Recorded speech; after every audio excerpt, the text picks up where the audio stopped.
Bom, começamos a gravar a aula de hoje. Eu acho que a gente vai fazer numa tacada só essa aula, tá?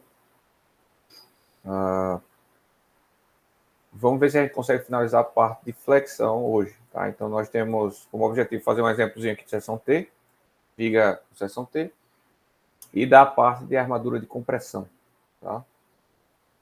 Seria outro artifício que a gente tem aí para a nossa viga resistir mais um pouquinho. Bom, nós fizemos as equações de equilíbrio na aula passada, né? A aula já está postada e tudo mais. Para uma viga de seção T, né? Então, a viga de seção T era dada assim, então nós temos uma altura total, que continua sendo a mesma. Temos a altura da mesa, né, que eu chamei de HF. Temos a largura da alma, que seria a largura da viga retangular aqui, se fosse o caso, que a gente chama de BW, tá?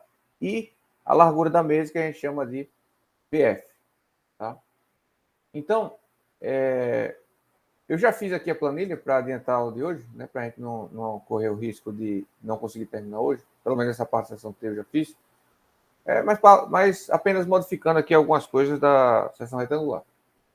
Beleza? Então, primeiro eu aumentei aqui um pouco o momento, né, e mudei aqui as seções. Né? Então, coloquei aqui as novas dimensões, né, largura da mesa e altura da mesa.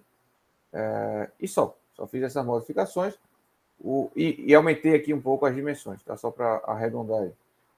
Estou chutando aqui um momento fletor, isso viria da análise estrutural, tá? A gente vai ficar variando isso aqui para entender o nosso problema, né? Estou chutando também aqui a altura útil, por enquanto, tá? Então, a altura total está 45, estou colocando aí por volta de um pouco mais de 80% de altura útil. Só um minuto, eu vou precisar pausar que chegou água aqui, tá? Só 5 minutinhos. Tá certo.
Bom, voltamos aí. Então, eu chutei aqui, tá? Tá girando em torno de 80% aqui da 3 mais 5, tá girando em torno de 80% aqui da altura total. Foi um chute, depois a gente corrige isso daí, tá? Mas lembrando que a primeira verificação que a gente faz, né, numa situação como essa, só antes de destacar, né, eu vou colocar aqui essa BF igual à largura da própria alma, tá? E vou colocar aqui igual a zero, beleza? De forma que eu estou aqui simulando uma viga retangular, né? Então, BF vai ser o próprio BW, né? E HF é zero. Então, portanto, eu estou eliminando aqui a minha mesa. Nesse sentido, vamos ver para esse momento fletor aqui o que acontece com a minha viga, né? Então, eu tenho aqui, ó, a minha equação de equilíbrio. Perceba que eu mudei aqui e coloquei BF, tá? Coloquei BF, porque já está adaptado aqui para uma viga seção T. Então, portanto, no caso aqui, BF é igual a BW, então ele volta à situação de seção retangular, né? Coincide com aquele mesmo problema que a gente vinha trabalhando. É a mesma coisa aqui, ó, mudei para BF. Então, portanto, a gente vê que o X sobre D, né, tá dando mais que 1 aqui, né? O que significa? O que é mais próximo de zero já, né? Lembrando que eu tenho duas raízes. Se eu chutar aqui 10, a gente tem outra raiz 1,5 aqui, né? Então, a raiz real é 1,008, né? Essa é a mais próxima de zero, é essa que a gente vai adotar. Então, o meu x sobre d está dando maior que 1, então isso não tem sentido físico. A minha viga não está passando, tá? Essa viga retangular, com essas dimensões aqui, tá? E chutando essa altura útil aqui, né? Não tem capacidade para suportar esse momento fletor, tá? Vamos supor que o momento fletor fosse um pouco menor, 100. Tá? Opa, deu 0,5 aqui. Ainda assim, não posso utilizar essa viga retangular, porque isso está superior a 0,45, né? Que é o limite que a norma nos impõe, né? Então, voltando aqui para o 150, qual é a solução aqui, até então, que a gente tem? Ou a gente muda as dimensões da seção retangular, né? Aumenta a largura da seção retangular, aumenta a altura da seção retangular. Ô, professor, Pode dizer?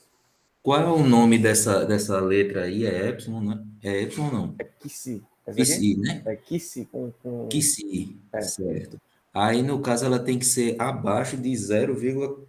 45. Lembrando que esse Kissi é o X sobre D, tá? Então eu até nem falo Kissi, né? Eu falo X sobre D, tá? É só Certo, porque aqui no Maticada ou qualquer outro software aqui, você não consegue colocar X sobre D, né? Você não consegue determinar um nome assim, tá? certo. Mas, por exemplo, o TQS chama de beta, né? Só um coeficiente, que é a razão entre a posição da linha neutra e a altura útil, beleza? Então isso significa que o X sobre D, por norma, precisa ser menos 45%, ou seja, no máximo 45% da minha seção útil, da área da minha seção útil, pode estar comprimida, tá? E mais do que isso, eu não posso utilizar. Beleza? É isso a Tá definição certo, física da coisa. entendi. Então, aqui, nem sentido físico tem, tá? Porque o X nunca pode ser maior que o D. Não tem. A posição da linha neutra para uma flexão simples tem que ser dentro da seção, né? Se o D é a altura útil da seção, né? Se o X, a minha linha neutra vai estar cruzando aqui a seção. Se o meu X for maior que o D, quer dizer que ele está aqui embaixo, certo? Embaixo da seção, ou seja, a seção não está flexionada, beleza? Então não faz sentido aqui para gente. Entendi. X sobre D maior que 1.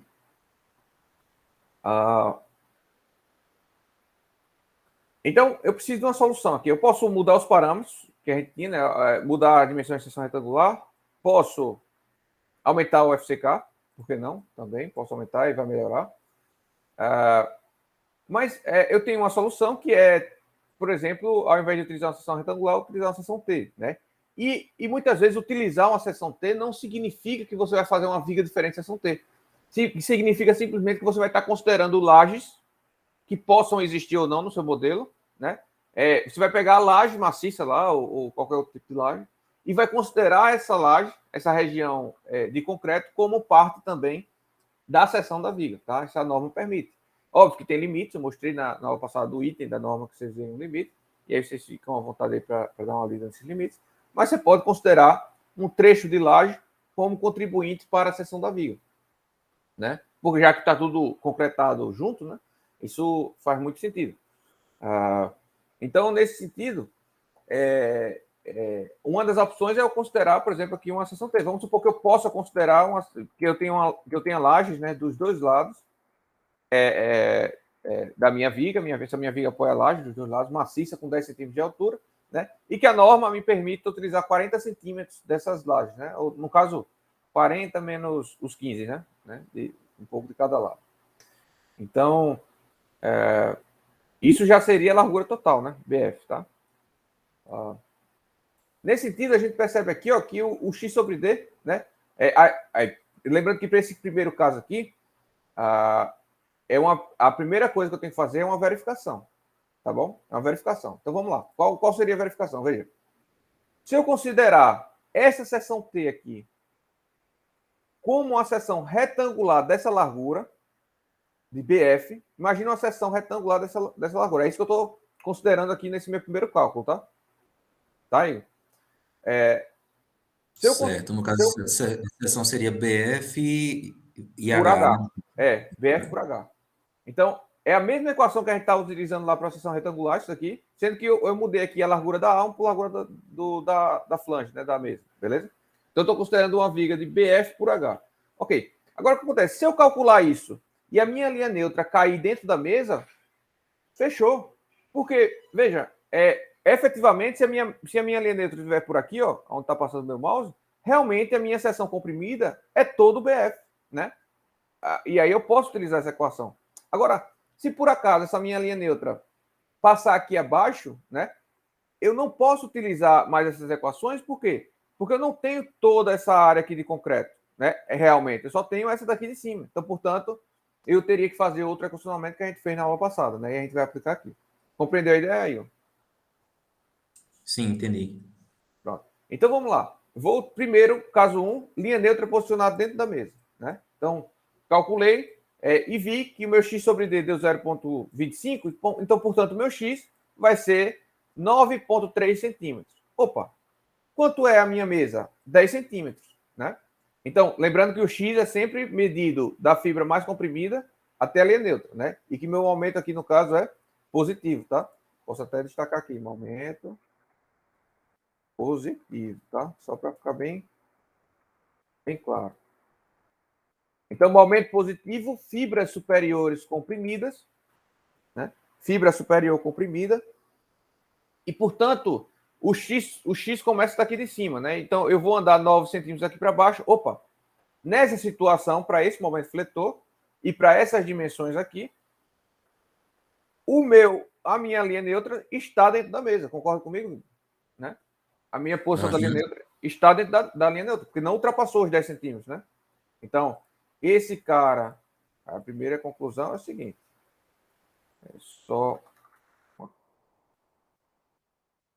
Esse cara aqui vai ser... A gente tem que ver qual é o domínio dele, que eu não me lembro de cabeça. Eu acho que é domínio 3. Deixa eu ver aqui. Aula de domínios. Em que a gente determinou os limites. Foi aqui, será? Foi não. Foi aqui. Então, a gente determinou os limites. Então, 0,25 está bem... Deu 0,251. Então, ó, abaixo de 2,59 é domínio 2. Então, essa minha viga aqui estaria domínio 2, certo? Porque está abaixo de 0,259. E como é menor do que 0,45, né, a viga é dúctil o suficiente. Agora, sobre a questão da mesa, né, da seção T. Então, X, qual é a conclusão nossa aqui? X é menor do que HF, não é isso? Então, portanto, posso considerar o modelo, o caso 1, né? O caso 1. Essa é a conclusão que nós tiramos dessa situação.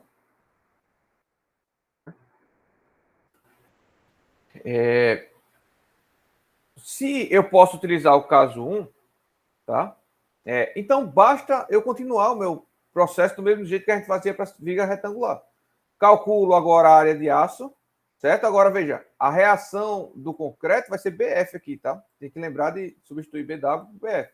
Tudo que era BW antes vai ser agora BF, né? Então, eis a minha área de aço que eu preciso, já está calculado automaticamente, pela minha planilhazinha. Se eu utilizar barras de aço de 16 milímetros, eu tenho cada barra de aço com 2 centímetros quadrados de área de aço, né? Então, portanto, a quantidade de barras que eu preciso, né, seria 6 barras. Isso, no caso, são muitas barras. Talvez não dê, mas também talvez não dê 20 milímetros. Mas vamos supor que eu mude a bitola para 20 milímetros. Cada barra agora tem uma área de aço maior e, portanto, eu preciso agora só de 4 barras. A minha área de aço efetiva vai ser 2,5 contra a minha área de aço calculada de 2,36, né? 10,36, perdão. E então eu tenho 21% a mais de área de aço, isso porque eu preciso isso sempre vai acontecer, geralmente vai acontecer, pessoal, porque eu preciso que a minha área de aço efetiva seja maior ou igual à área de aço calculada, né? E eu tenho barras de aço fabricadas com diâmetros padrão, então eu preciso achar uma configuração que atenda essa área de aço calculada, porém, que também não fique muito complexo de executar. Então, portanto, eu preciso achar uma configuração, né? Se fossem barras de 16 milímetros, eu teria 12 centímetros, estariam gastando um pouco menos. Porém, teria mais barras de aço a ser montada. Teria um custo maior de montagem, né? Teria mais barras para ser amarradas e tudo mais. Pode ser. Qual é o acréscimo de área, o máximo que pode ter? Uma Não, sessão? acréscimo não tem máximo. O que tem máximo é a quantidade máxima de aço que pode ter, que a gente vai comentar daqui a 2 assuntos, tá? Vai ser a parte de detalhamento. A gente vai comentar isso com vocês. Beleza. Mas, a princípio, o que vocês. Aqui eu nem ia adiantar isso, mas já adiantei na aula passada, então é só um adiantamento, tá? Mas também seria na parte de detalhamento.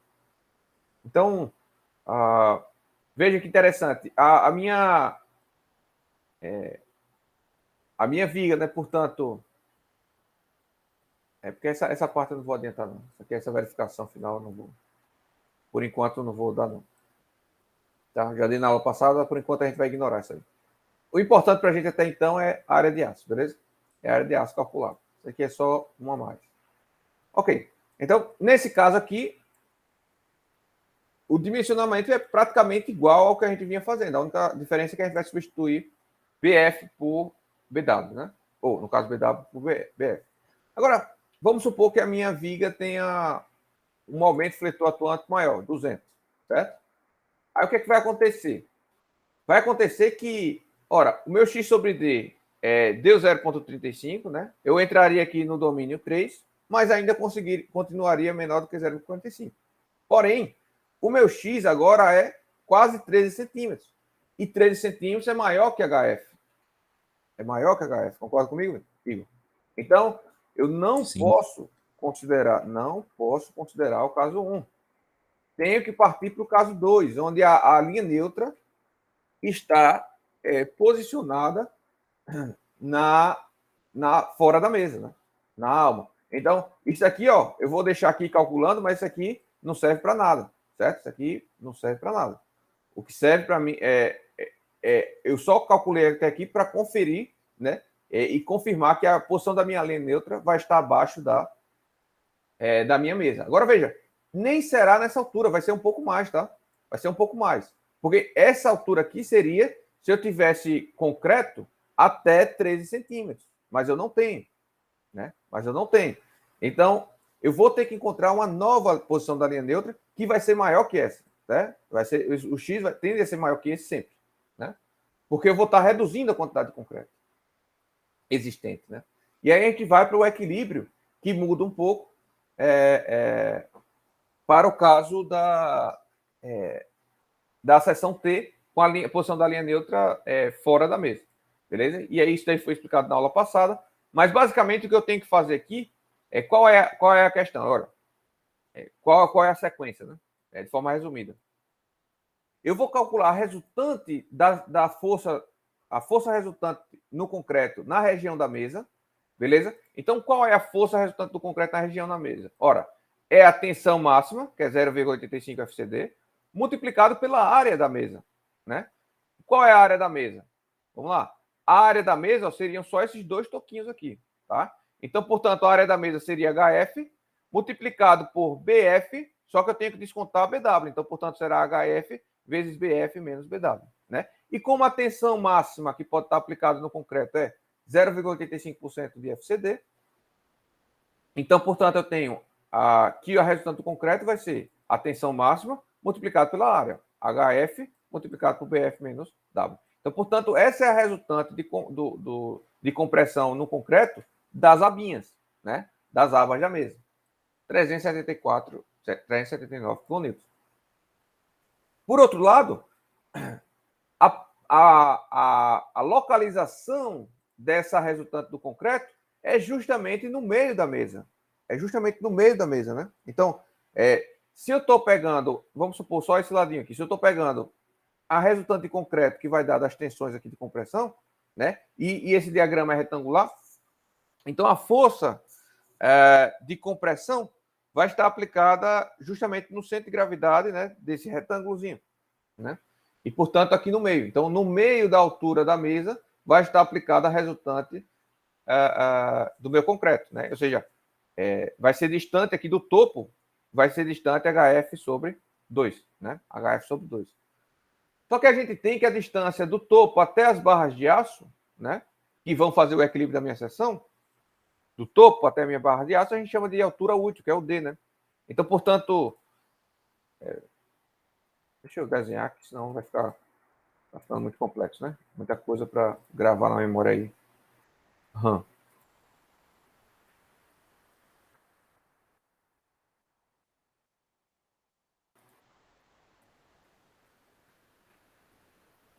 Então, a minha resultante de compressão do concreto estaria aqui aplicada nessa área, né? E estaria aplicada no meio dessa minha altura, certo? HF dividido por 2. Só que vale lembrar que eu teria as barras de aço aqui embaixo, vamos supor, né? E teria, então, portanto, a posição do centro de gravidade dessas armaduras, né? Dessas barras de aço.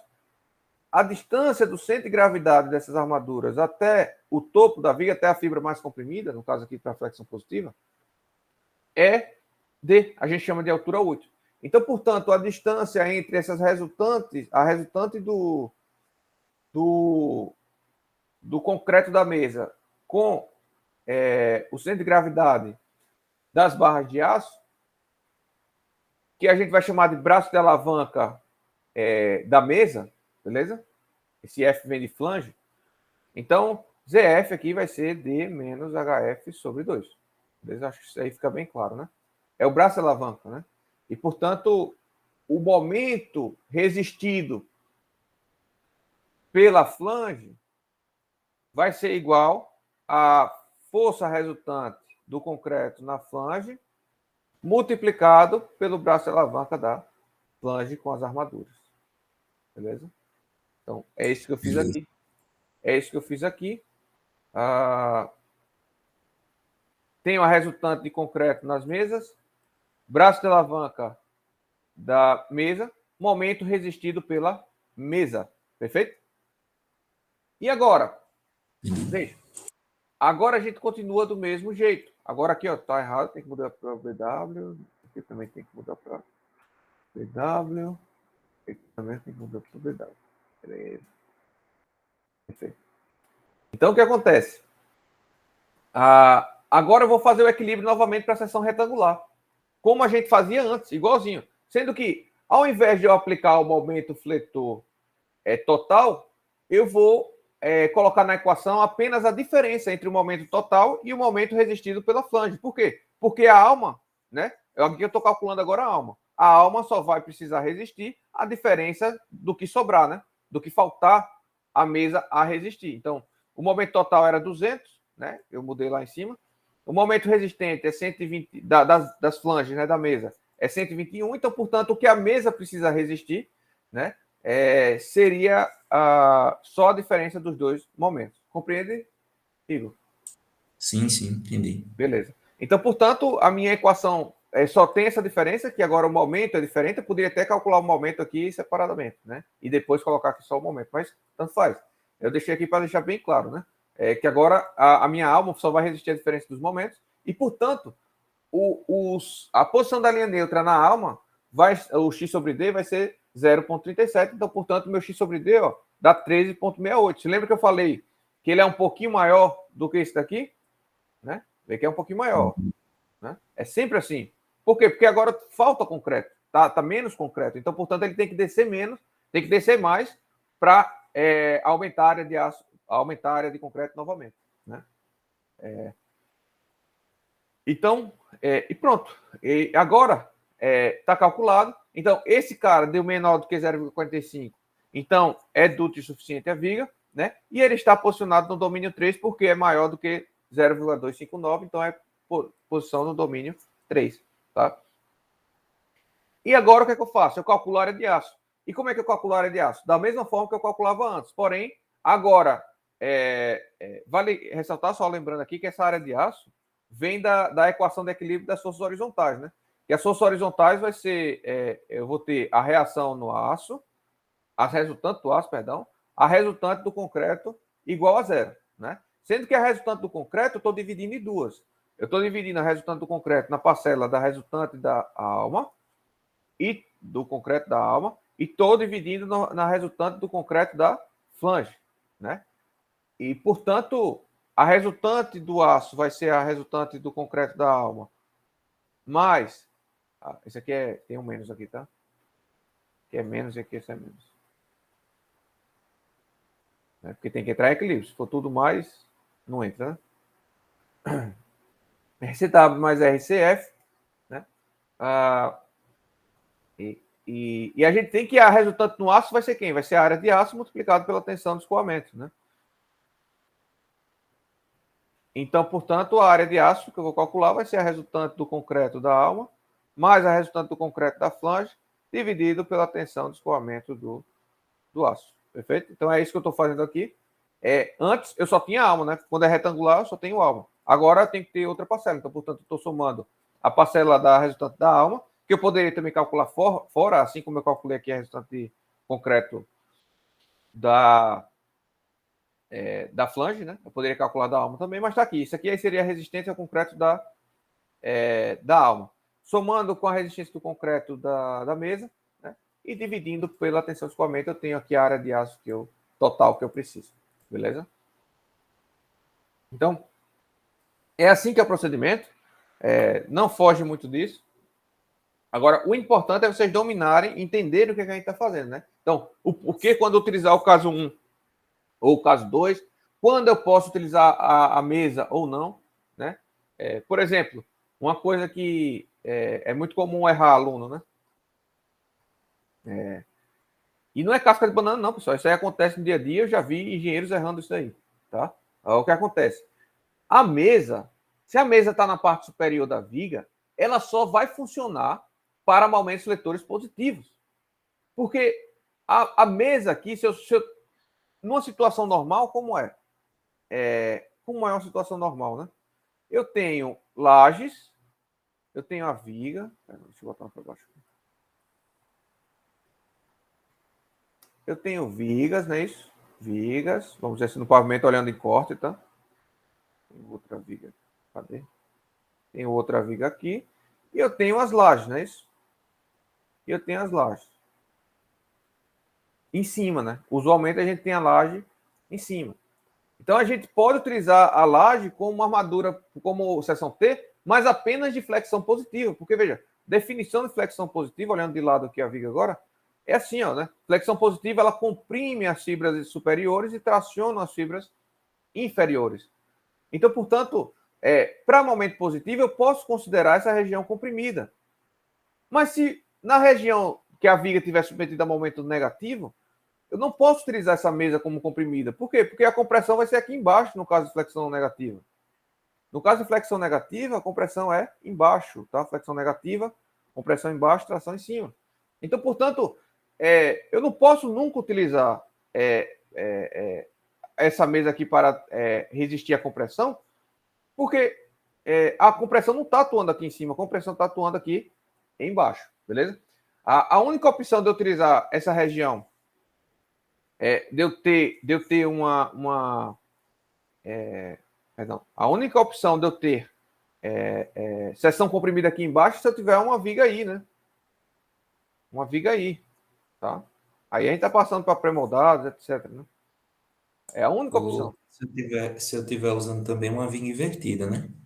Isso, perfeito, perfeito. Pronto, já peguei esse erro muito de engenheiro lá do escritório. A viga está invertida, né? A viga está invertida, beleza? Aí o software lá pega e considera a compressão, considera a mesa como se estivesse aqui em cima, entendeu? E ela não tá aqui embaixo. Então não pode utilizar essa mesa como compressão, né? Não existe essa mesa aqui, ó, nesse momento for positivo. Aí no momento negativo, a gente considera, se quiser, a gente considera aqui a seção comprimida mesmo. Boa sacada aí, tá? Isso já aconteceu comigo. Acabei de lembrar. Perfeito? Mas aí no caso de... Porque o software ele considerou automaticamente, né? Isso. Aí considerou errado. Mas, Tem um monte de erro, pessoal. Em software tem um monte de erro. Tem um monte de erro. É comum demais. Diariamente a gente acha erro e tem que fazer o cálculo manual para repor. Ah, beleza. É comum, é comum. Tem limitações, né? É uma rotina de cálculo, aquela rotina de cálculo serve para algumas situações e algumas não estão contempladas e vai e erra, tá? Vai e erra.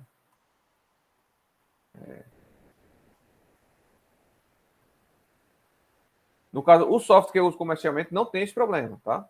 Isso aí foi em outro software que eu detectei esse pepino aí. Ah, bom, mas é isso, tá? A conta, você vê que a conta é qualquer ensino médio faz, tá? A questão é como usar, quando usar o caso 1, quando usar o caso 2, quando pode usar a mesa, quando não pode, né? E etc. Né? A ideia é entender o funcionamento, tá? Do equilíbrio aqui da sessão. Então, sobre sessão T, era isso que eu tinha para falar. E agora eu queria entrar na parte de, de aço comprimido. Aí eu vou parar aqui a gravação para ficar com separado, tá? Os tópicos. E depois aí a gente já volta logo em seguida, tá? Deixa eu só cancelar a gravação.